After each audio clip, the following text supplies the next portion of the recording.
We've got a Game 7 in the NBA Finals. It is a winner-take-all as the NBA season ends. Will it be the MVP, Shai Gilgeous-Alexander? Or will it be the surprise of the postseason, the Indiana Pacers? Basketball was probably my dad's favorite sport to watch. So I also developed a love for the game.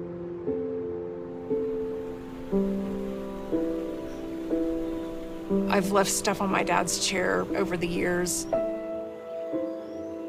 Big moments, I tend to think about him. It's like my way of making sure he knows that. He was just such a great sports fan and such a great basketball fan. It would have been fabulous if he'd been able to see it. April 19th, it was a beautiful, warm spring day, and it ended up tragic. If you are anywhere downtown, you probably heard it and felt it, an explosion of some kind. Smoke billowing from the Federal Court building downtown. The whole front of the Federal building is gone. The bombing in Oklahoma City was an attack on innocent children and defenseless citizens. Oklahoma City itself just went through a lot. We wanted to represent. We're bringing the city together through the game of basketball.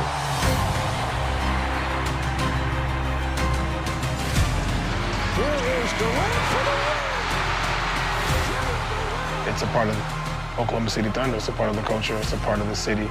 And it's important you understand what has built this city.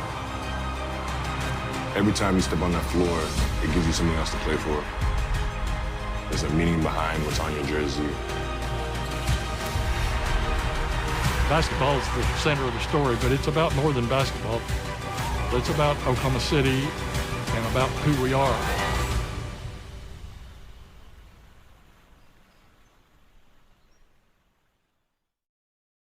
Welcome to E60. I'm Jeremy Schaap. It's easy to be cynical about the ties that bind teams to their cities. After all, they are often dissolved. And in the age of free agency, players come and go too. But sometimes teams and their home cities are connected on a deeper level. In Oklahoma City, the Thunder, despite arriving less than 20 years ago, are already woven into the fabric of the community. It's a story that begins with a fathomless tragedy, a tragedy whose victims the Thunder have committed to honoring. Here's Baxter Holmes with the Oklahoma Standard. Oklahoma City is a city divided in two. Not in space, but in time. First, there is the Oklahoma City that existed before 9:02 a.m. on April 19th, 1995. Most Americans would have probably given you a blank stare if you said Oklahoma City. But if they could summon up something, it probably would have been oil or Native Americans or maybe OU football. It was the state capital, and that's what you could say for the city. And it was a very friendly, wonderful place, but there wasn't anything big deal about it. And then there's the Oklahoma City that most people know. The one that exists beginning at 9:03 a.m. on April 19th, 1995.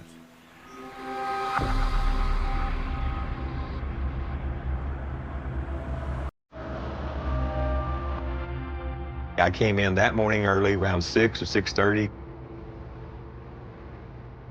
I was the assistant building manager for the General Services Administration.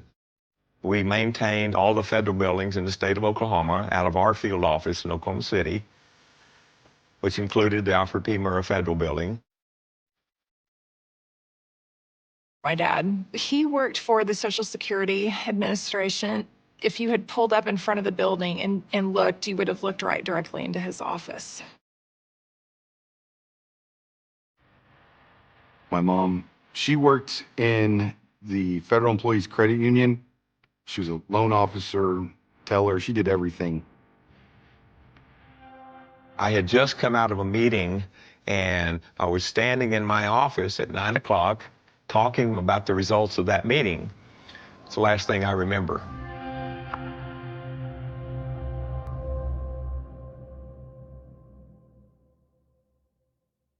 Good morning.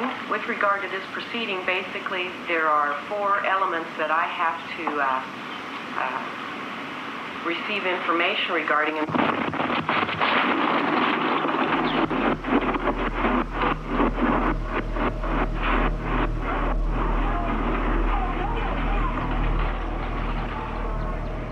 I was in college at Oklahoma State going to classes. Kids are walking in and they're saying, I'm just hearing them say explosion, bomb.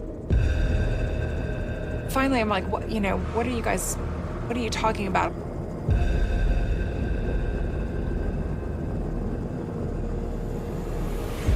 I was 14 years old. I was at school. I was sitting in my second hour class and we felt the windows rattle. My uncle came and told me that there had been some type of explosion in downtown and they thought it was my mom's building. We have been able to confirm the building where there was an explosion moments ago is the Murrah building in downtown Oklahoma City. The police sent out a cruiser, picked me up, took me downtown, and took me right to the corner where the Murrah building was. Wow. Look at that shot. Holy, about a third of the building has been blown away. This is just devastating. I walked in and saw the TV, which was just the building in a complete wreck. I knew where my dad worked in the building, and it was, that part was gone.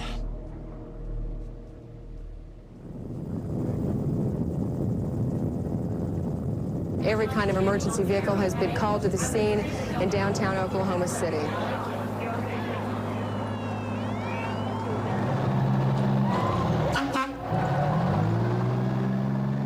Didn't know that they'd already had an all call. Had no idea that they'd called everybody that was off duty back to work. Had you ever been involved in an all call before? Not in the history of Oklahoma City that that ever happened. This looks like a war zone down there. They are bringing people out that are just covered in blood. The devastation at the Alfred P. Murrah Federal Building appears to be almost total. We have just received word that federal agents now believe that the federal building in downtown Oklahoma City was bombed this morning at 9 o'clock.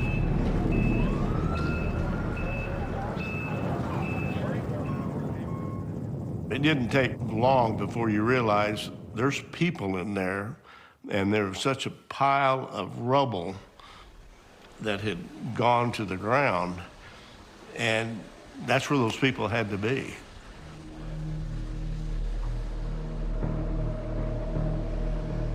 There just wasn't much chance for anybody to survive. There are a lot of fatalities that we have not brought, that we know of, that we have not brought out of the building as yet. It's our hope that that some of those 250, 300 people are still alive. It was like taking sand off the beach, digging through the rubble. Slow and methodical, making sure that we were doing the right thing, being careful.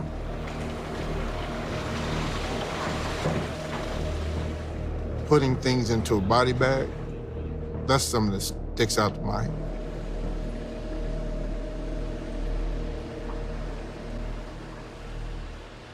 In time of crisis, I know of no other country, no other state, or no other city who takes care of its citizens like we do.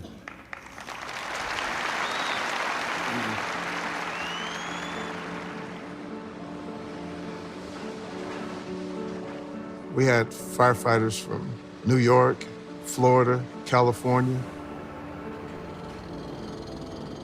When they came here, they couldn't pay for anything.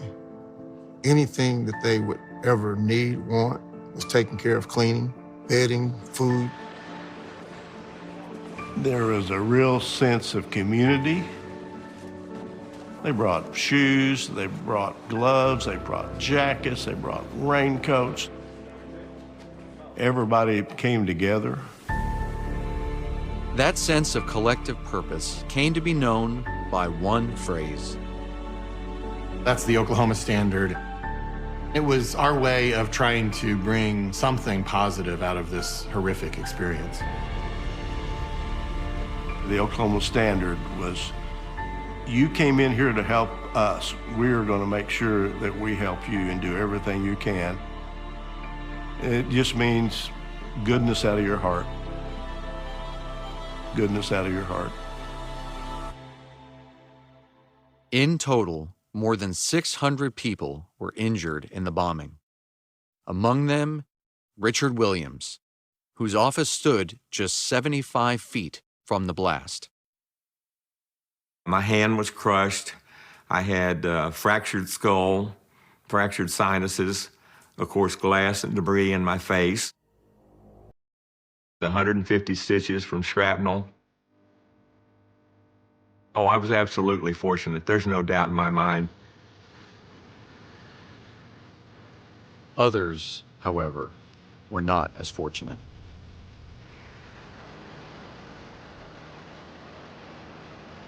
I can remember trying to find out the longest someone survived in a catastrophe like this, like what's the longest on record that anybody had survived. So you always try to hold out hope. Kyle Genzer's mother, 32-year-old Jamie Genzer, was killed in the bombing. Yeah, I went from being a 14-year-old kid that day to kind of having to grow up a little bit and start picking out caskets for my mom's funeral.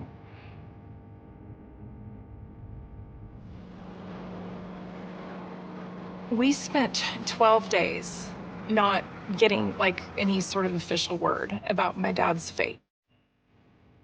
My dad was just so smart and so resourceful, and he was in good shape. If anyone was going to get out of that building, I just was like, he will. I mean, he'll find a way. And, you know, and that's not what happened. Sarah Sweet's father, Stephen Williams, also died in the attack. He was 42. In total, 168 people lost their life in the Oklahoma City bombing, including 19 children, 15 of whom attended the daycare center inside the building.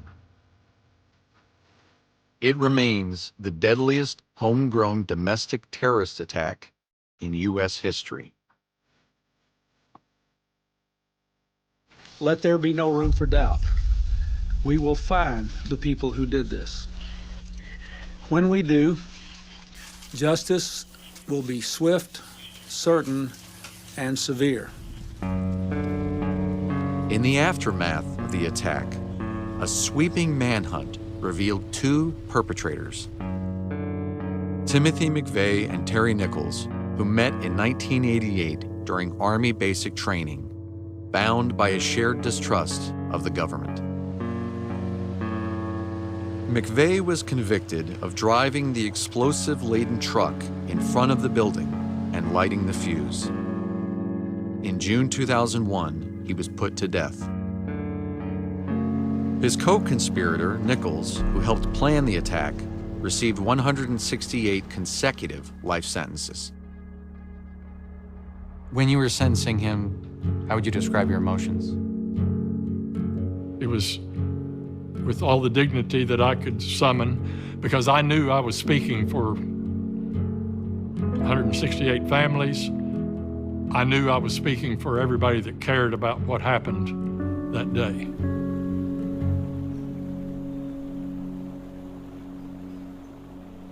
"5 years after the bombing, on the site where the Alfred P. Murrah building once stood, a memorial was constructed to honor those lost and all who were forever changed on April 19, 1995.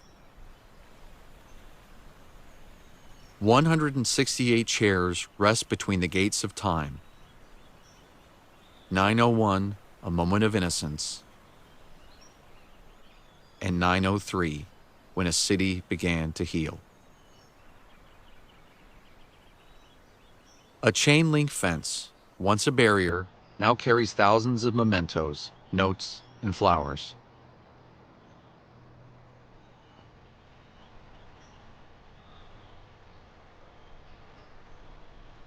On the 19th, my sister and I will put pictures of our families from the past year, how our families have changed, and we will write letters to my mom and we'll post them on the fence out there.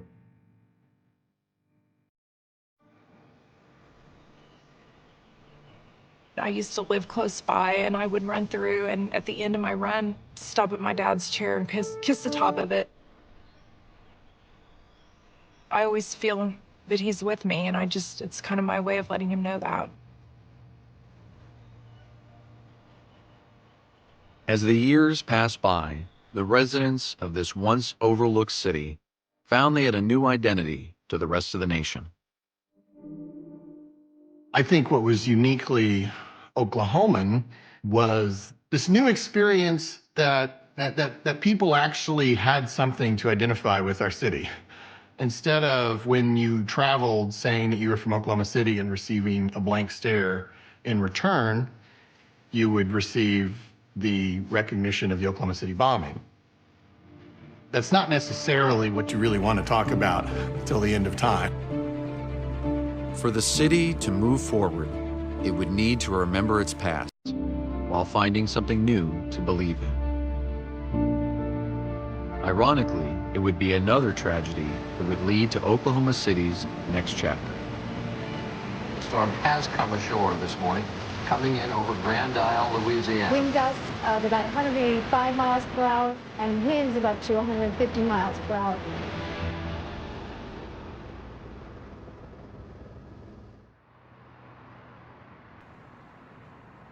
In American life, the closest thing we have to bestowing a blue ribbon on our top cities is a team in the NFL, the MLB, or the NBA. Those are really the ones that tell people, oh, this is a real city. Just the 47th biggest media market in the country, Oklahoma City had tried, unsuccessfully, to land a pro sports franchise.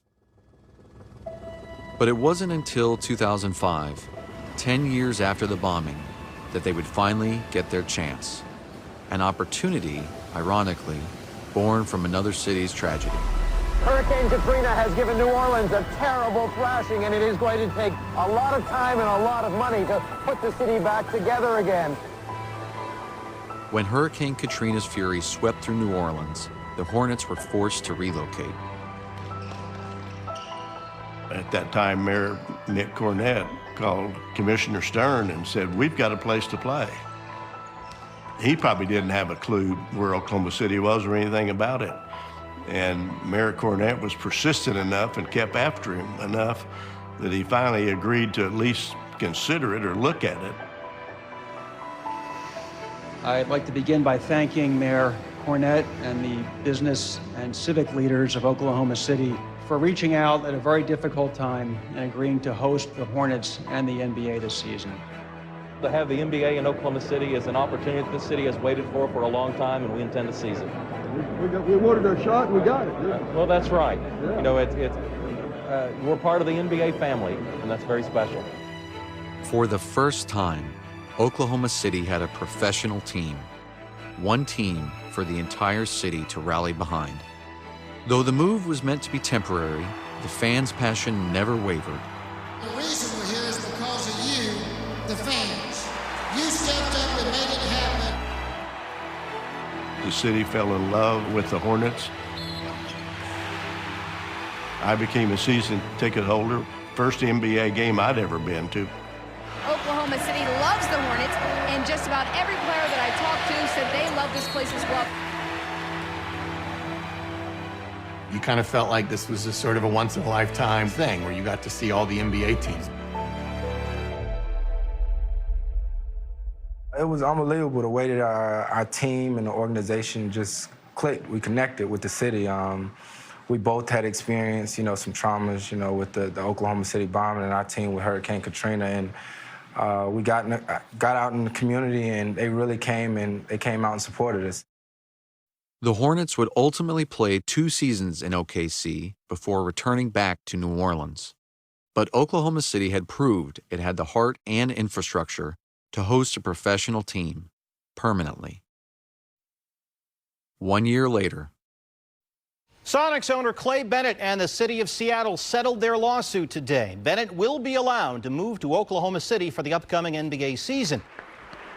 We're just grateful to be able to represent this community and to have a logo that we're hoping becomes synonymous with the things that we want our basketball team to be, which is a team that's represented by work ethic, professionalism, and community itself.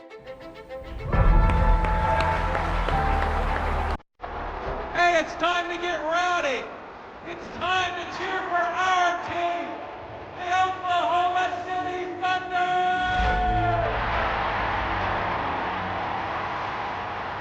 When did you become a fan? The day they said they were coming to Oklahoma City. I mean, we were buying Thunder gear as soon as we knew they were coming. I think there was almost this instant sort of feeling like they're ours, and we're gonna love them and nurture them and support them and root for them, and that's just what we're here to do. There is clearly a demarcation point of life in Oklahoma City before 2008 and life in Oklahoma City after 2008. And life has never been the same since the Thunder arrived. We didn't realize this, but we were forming a new culture for the whole state of Oklahoma. Something to feel proud of, something to hang on to. Sports is something that brings everybody together. Throughout that first season, we weren't that good, but I remember every night the fans were coming, cheering. They were so positive, and I couldn't wait to have an opportunity to give them, what they deserve. Being the only sports team there, it felt like we were in college. I got close with people who come to the games, fans who come to the games. It just felt like a family atmosphere, man. It was unique.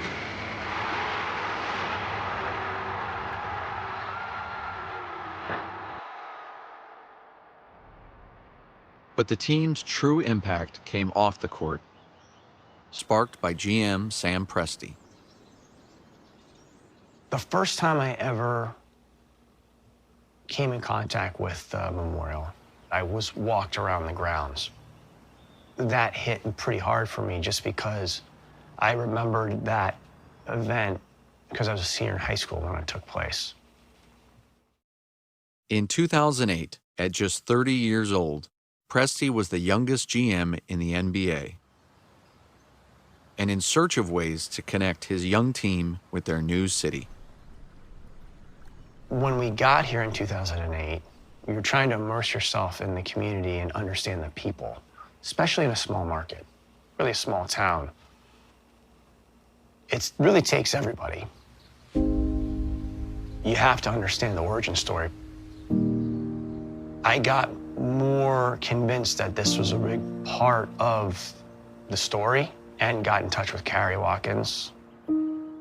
He wanted those players to know that this is something that represented them. When the words Oklahoma City are on those jerseys, what that represents. From the moment they arrived, a tradition was born. Well, let me just say welcome to you guys. We're very honored that you guys have taken your afternoon to come here.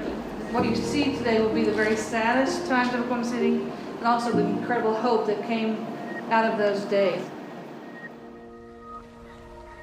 Upon joining the organization, every Thunder player and staff member would be